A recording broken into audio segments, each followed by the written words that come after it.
Another day of construction progress.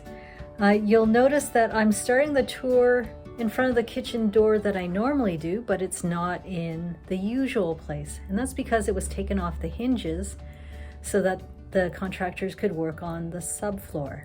We also had a little bit of plumbing done today, and the reason is our house is heated using hot water radiators. In order to complete the work on the floor, we had to pull 2 radiators. This involves draining the heaters from the entire house, top to bottom, and then going to the individual heaters, radiators, and taking them out, putting a cap on them, stubbing them out, so that we could continue to use heat for the duration of, however long they needed to have the radiators off.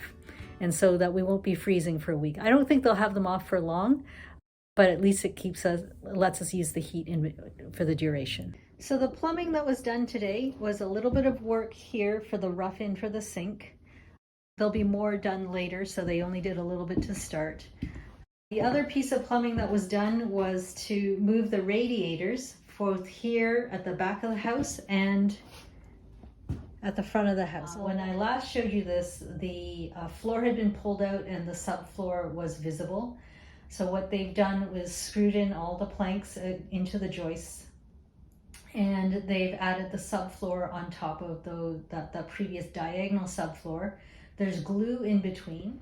This section of floor shows a little bit more clearly what's been done. The diagonal subfloor is over there. That's been screwed in.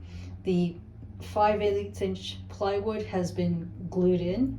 The radiator has been taken out and it's been stubbed out. And that took them most of the day. They laid this floor on their way out the door.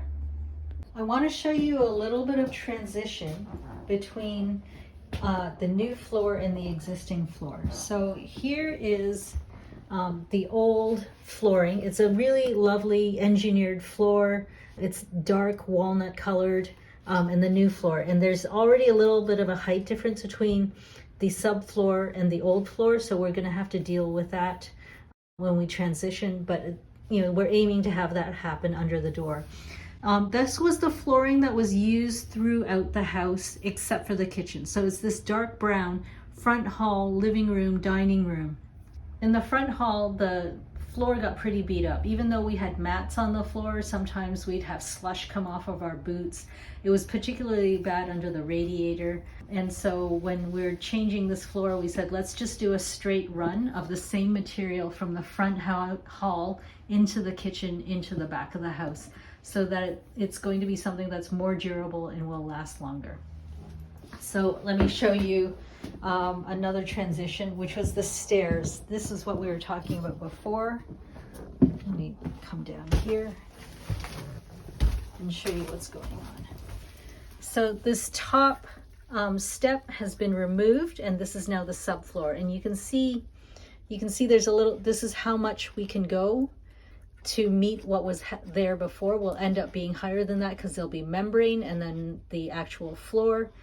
And then that'll be the height there. So we'll adjust the excess height by making this step lower and this step lower, and so forth down the stairs. I want to show you a couple other kind of goodies that we found in the kitchen, which is the color of the paint that we found when we did demolition. One is this red.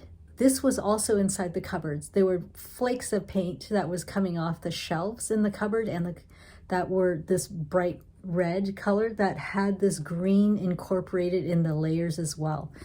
Let me show you a better example of this green. And that would be right here. So it's almost an operating room green. So the entire wall was painted this color, and the cupboards were painted this color. I imagine that color happened sometime in the 1960s. And I can't tell whether the red was on top of the green or the green was on top of the red. So, little treasures that you find in old houses. That's it for today. Join me again for the next episode.